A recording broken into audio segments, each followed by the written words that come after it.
Een mooie zondagochtend met vrienden een mountainbiketocht maken in de Limburgse bossen. Wat is er nu gezelliger en mooier? Maar een ongeval is snel gebeurd. Mannen, stop, Connie is gevallen. Gevallen? Oh, pas op, kom er niet aan, pas op, kom er niet aan. We gaan een ambulance bellen, hè? We gaan een ambulance bellen. Het is toch een enorm paniek op dat ik morgen nog kan fietsen. Dat zal geen probleem zijn. Ja, ik heb iets horen kraken. Ja. Hulpcentrum 100, ambulance en brandweer. We zijn op mountainbiken in Eversel en er is iemand gevallen. Maar het is wel dringend hoor. Mountainbiker gevallen. En dat is in welke gemeente? Ja, in de bossen. We zijn op mountainbiken, maar Je zit in het bos. En heb je daar een herkenningspunt of een reddingspunt? ja, dat weet ik niet. Maar we zitten midden in de bossen. Het zijn paaltjes met 112 op. Ik zal eens kijken. Ja, daar is een huisje. Daar staat misschien iets. Ik zal even gaan kijken hoor. Momentje, hè. Ja, ik zie iets. Ik zie iets. Reddingspunt staat erop.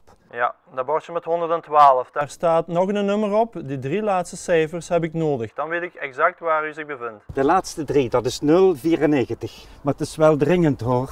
Laat ze maar liggen, niet manipuleren en probeer die wonden wat af te drukken. Ik stuur een ziekenwagen tot bij u. Nee, flauw vallen doe ik toch nog niet, maar geen We hebben het ook meegemaakt op een toertocht. Iemand gevallen, ambulance gebeld en we wisten niet waar we waren. Dus wat doen we dan? Naar de grote weg lopen en proberen die tegen te houden. Niet te veel aan mijn schudden, jongen, peen. Rustig blijven, Ja, rustig blijven. Ik heb goed babbelen, ik voelt het wel niet. De ambulance mag uit. Ja, dat is naar Heusden, naar de Eversel-Kiezel. En van daaruit kun je het beste het reddingspunt 94 bereiken. Daar is een mountainbikester gevallen met een open beenbreuk.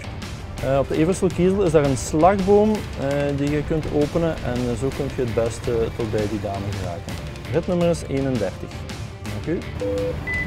Ja, als er iets gebeurt midden in het bos, dan weet men niet altijd waar men zich bevindt. En die bordjes met de coördinaten erop, 112 plus nog een aantal cijfers, duiden aan waar men zich precies bevindt in het bos of in de natuur, zodanig dat de hulpdiensten dat ook gemakkelijk kunnen terugvinden. Maar ik ben fiets ben er gewoon gevallen, ik heb iets horen kraken. Ah. De mensen moeten weten dat die coördinaten, die nummers, die cijfers staan voor een locatie, voor de locatie waar ze zich bevinden. En het concept werd ontwikkeld door het agentschap Natuur en Bos in samenwerking met de mijndiensten, de diensten van de gouverneur en met de provincie.